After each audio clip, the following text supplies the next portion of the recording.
Hi friends, எல்லாருக்கும் AJ ஃபேமிலியோட அன்பான வணக்கம். இன்றைக்கி நான் டேஸ்டியான குக்கீஸ் நம்ம வீட்டிலேயே எப்படி செஞ்செடுக்கலாம் அந்த ரெசிபி தான் செஞ்சு காட்ட போகிறேன். நான் 2 மாடலில் குக்கீஸ் செஞ்சு எடுத்திருக்கு. இது நம்ம செய்யறதுக்கு நிறைய பொருட்கள் ஒன்றும் தேவைப்படாது. ஃபஸ்ட்டு நல்ல க்ளீனான தண்ணி எதுவும் இல்லாத ஒரு பவுல் எடுத்துக்கோங்க. அதில் நான் 100 கிராம் அளவுக்கு அன்சால்டட் பட்டர் எடுத்திருக்கு. ரூம் டெம்பரேச்சரில் இருந்த பட்டர் தான் எடுக்கணும். அது கூடவே 1 கப் அளவுக்கு சர்க்கரை பொடிச்சு எடுத்துருக்கு. அந்த சர்க்கரை கொஞ்சம் கொஞ்சமாக போட்டு நல்லா மிக்ஸ் பண்ணி எடுத்துக்கலாம். நம்ம எந்த அளவுக்கு மைதா எடுக்கணும் அந்த அளவுக்கு தான் சர்க்கரை எடுத்துருக்கு. அந்த அளவிலே தான் எடுக்கணும். அந்த கப்பிலே தான் சர்க்கரை எடுக்கணும். நான் ஒரு 3.5 கப்பு மைதைக்கு 1 கப்பு சர்க்கரை எடுத்துருக்கு. பிடிச்சி இதே மாதிரி நல்லா மிக்ஸ் பண்ணி எடுத்துக்கோங்க. நல்லா மிக்ஸ் ஆயிடுச்சு. அதுக்கப்புறமா முட்டை 2 முட்டை எடுத்துருக்கு நான் இதுக்கு. அது ஒன்றா இதே மாதிரி போட்டு அது கூடவே சேர்த்து மிக்ஸ் பண்ணிக்கோங்க. முட்டை வேண்டாம் அப்படி இருந்தால அதுக்கு பதிலாக நம்ம பால் பவுடர் கொஞ்சம் ஒரு 3 டேபிள் ஸ்பூன் அளவுக்கு பால் பவுடரும், அப்புறம் தேவையான பால் நல்லா திளப்பிச்சாறிய பால் கொஞ்சம் கொஞ்சமாக மிக்ஸ் பண்ணே போதும். நான் 1 டீஸ்பூன் வானிலா எசன்ஸ் கூட சேர்த்து எல்லாம் நல்லா இதே மாதிரி மிக்ஸ் பண்ணிக்கோங்க. பாருங்கள், இந்த அளவுக்கு நல்லா மிக்ஸ் பண்ணி எடுத்துக்கோங்க. அதுக்கப்புறமா நம்ம எடுத்து வச்சுருக்கிற மாவு போட்டுக்கலாம். 3.5 கிளாஸ் மாவு மைதா மாவு தான்.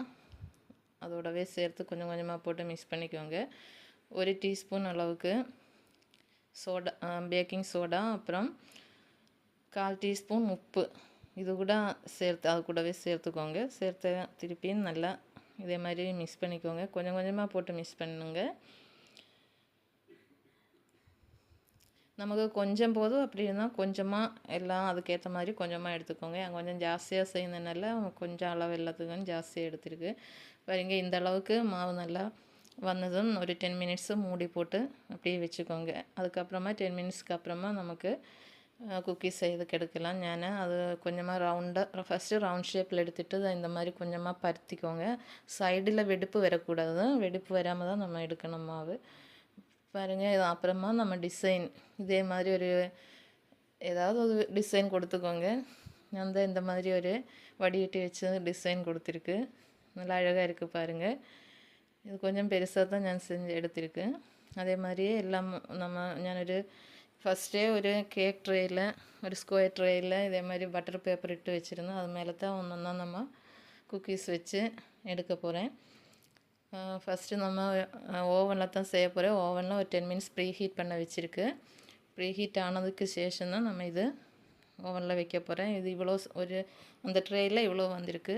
அதுக்கு மேலே என்ன நட்ஸ் வேணாலும் நம்ம வைக்கலாம். அது வச்சு தான் ஆகணும்னு கிடையாது, ஆப்ஷனல் தான் அது.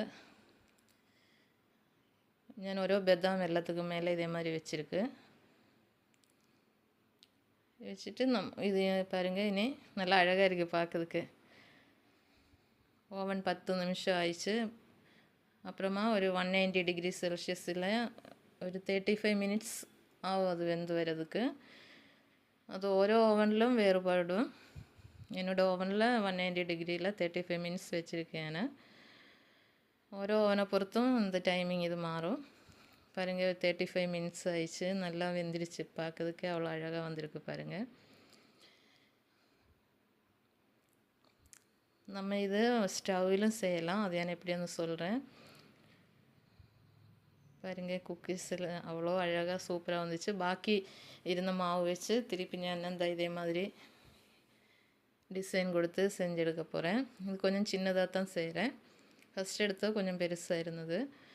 இது நம்ம ஓவனில் இல்லாமல் ஸ்டவ்வில் செய்யணும்ல. ஸ்டவ்வில் ஒரு அடிகனமான ஒரு பாத்திரம் எடுத்துகிட்டு கொஞ்சம் அதே மாதிரியே ஒரு 10 மினிட்ஸ் ப்ரீ ஹீட் பண்ணோம். அடிக்கடி ஒரு இட்லி பாத்திரம் ஏதாவது வச்சுட்டு அது மேலே ஒரு ரிங்கை வச்சு 10 மினிட்ஸ் ப்ரீ ஹீட் பண்ணிய பிறகு நம்ம ஒரு ரவுண்ட் பாத்திரத்தில் என்ன பாத்திரம் வேணாலும் எடுக்கலாம். அதில் ஒரு பட்டர் பேப்பர் இல்லைங்க ஒரு A4 ஷீட் பேப்பர் போட்டுட்டு இதே மாதிரி குக்கீஸ் இதே மாதிரி வச்சுட்டு ஒரு 25 மினிட்ஸ் 30 மினிட்ஸ் தான் ஆகும். அதெல்லாம் வச்சு நம்ம பண்ணி எடுக்கலாம். இது பாருங்கள், அந்த குக்கீஸின் மேலே நான் கொஞ்சம் கொஞ்சமாக சோக்கோ சிப்ஸு போட்டிருக்கு. இதெல்லாம் ஆப்ஷனல் இருந்தால் மட்டும் போட்டால் போதும், அவசியம் கிடையாது இட்டு தான் ஆகணும்னு. பாருங்கள், எவ்வளோ அழகாக இருக்குன்னு பார்க்குறதுக்கு. அதே மாதிரியே 10 மினிட்ஸ் ப்ரீ ஹீட் பண்ணிவிட்டு ஒரு 180 டிகிரி செல்சியஸில் 35 மினிட்ஸ் வச்சது. எல்லாம் நல்லா வெந்து வந்துருச்சு, சூப்பராக வந்துருச்சு பாருங்கள்.